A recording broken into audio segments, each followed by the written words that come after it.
So I look hella rough. It's early morning. I'm on a school or nursery run. Come on, Babs, give me a hand.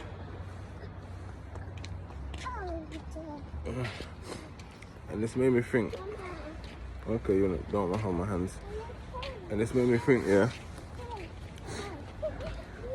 You know, kids are like the most precious things in the world, and to have the experience to have a child is second to none. Like, honestly, it's the best experience. Come on, we're crossing here, come. It's the best experience ever. Yeah, this way, come. Yeah. And it's made me realize, come. It's made me realize all the time that we've not all my friends who have gone on to pass, who have died before their time, and some who had children and never got to see do these steps. And one of my good friends, this thing there, over time I've become over it, and I'm actually very thankful that things have turned out how it's been, and I wish them nothing but the best. But there's a time where I felt, when I was in jail, I was confused. I felt such a way about it. I didn't understand it. So one of my brethren had a child, and obviously him and his partner, they're together. His partner was also good friends with my partner, and then our other brethren also dated one of their other friends as well. So basically the three of us and three of them. So right, stop there. 3 of us and 3 of them. And then what had happened then when my daughter was due in June of that year, and I was in jail. And then my brethren's son was due in March. So he's had his child in March of that year with his partner. And then 2 months later, he was killed, yeah? So he only ever got to spend 2 months with his child. And I remember even before the child was born, like all the stuff he told me, he said he used to listen to, he used to put his head on his missus' stomach and stuff like that, just so that he felt connected to the child. He said that he encouraged me to speak to the child while in the stomach and so on. But cut a long story short, he was killed when his child was only 2 months old. And it was a tragic time. I was in jail at the time. I was in Brixton. I think I told you guys the story before. I was in Brixton at the time when I was told that he'd been killed. Come on, sir, I come. Yeah. And what then had transpired, obviously, our other friend, who was very close to him as well, and he lived next to our other friend's, our friend who died, he lived next to his missus' house. So of course she would go there to help out and do whatever to sort of support and so on. And then I remember my ex-girlfriend at the time told me, oh, she thinks them two are getting close. And it's natural, if people are grieving and they were connected by one person and spending more time together, it's natural that they'll connect. But she said she thought that something was going on between them, something more at that time. And it turned out that it was. And he started dating our friend's missus.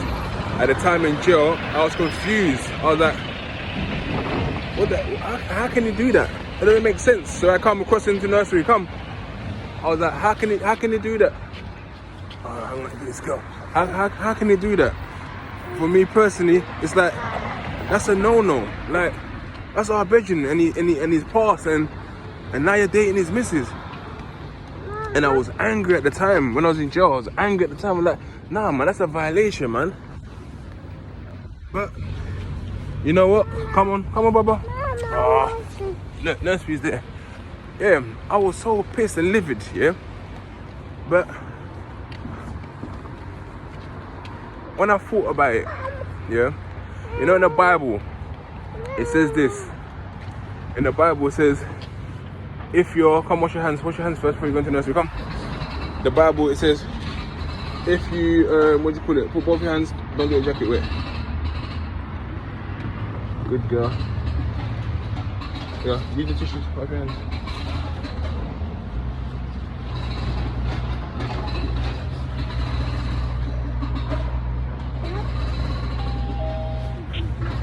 Yeah, sorry about that.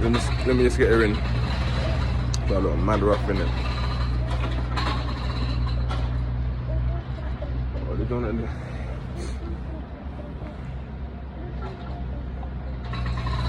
What's up, Sarai? What's up? Hello. Sarai, do you want to run down to Ellie? Bye bye, Sarai.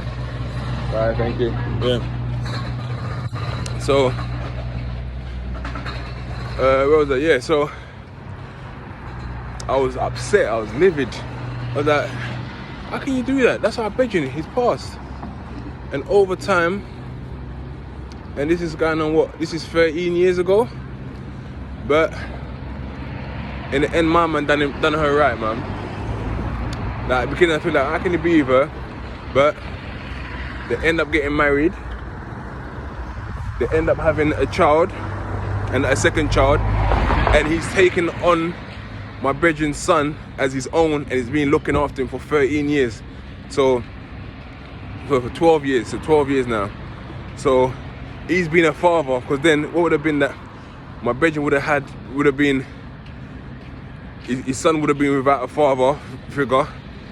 His mum would have been a single mum, or maybe should have met someone else, yeah, who knows, but he's kind of took the man, because I was gonna say, in the Bible it says that, obviously the Bible, not everything in the Bible is right, but in the Bible says that if a man shall pass, his brother looks after his wife, or his brother marries his wife, whatever it is. He said, like, what basically meant to, I think it translates, you have to look after your brother's widow. And over time, I've come to realize that's what it is, that's what it was, because he done right by her. He married her, he made an honest woman out of her. He's looking after the child. They got another child, they're married, they got a beautiful family. And all in all, as much as I was upset and confused when it initially happened, I'm satisfied with the conclusion. I'm satisfied with how things turned out. Although myself personally, I don't think I would have done that, but he's done an honourable thing. I look so rough in it. He's done an honourable thing by taking care of our brethren's son. And people fall in love, right? So they fell in love, they're married now. And for me, and that's a beautiful thing, man. It's a black family, it's a black couple. And I think my friend would have been happy in the end that he's gone. I don't think he'd have been turning his grave. I think he'd be looking down with a smile, because his brethren took care of his family. It's a sensitive one, it's a touchy one as well, but it took a while to comprehend it. But I got over it like a good 3-4 years ago. And yeah, it's an amazing thing, and I'm proud of them, and I wish them all the best. And yeah, man, but oh my god, I look proper uncle vibes today, man, proper uncle vibes. But yeah, it's early morning, it's like 7 something, man. But yeah,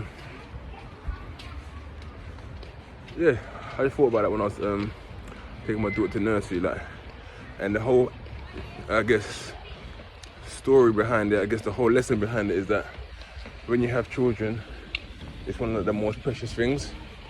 So it's one of the most precious things when you have children. So not everyone gets a chance to have a child, you know. When you have it, live for them. Because I've known so many friends who I told you, like, my brother was shot 4 times when his daughter was only 10 months. Thank God for him, he lived, and his daughter is also now 12 as well. So things like that are happening on a regular. So all I can say is good morning, and I wish you all a very good day, and bless up. Nothing more important than your family, you know. Nothing more important than your family.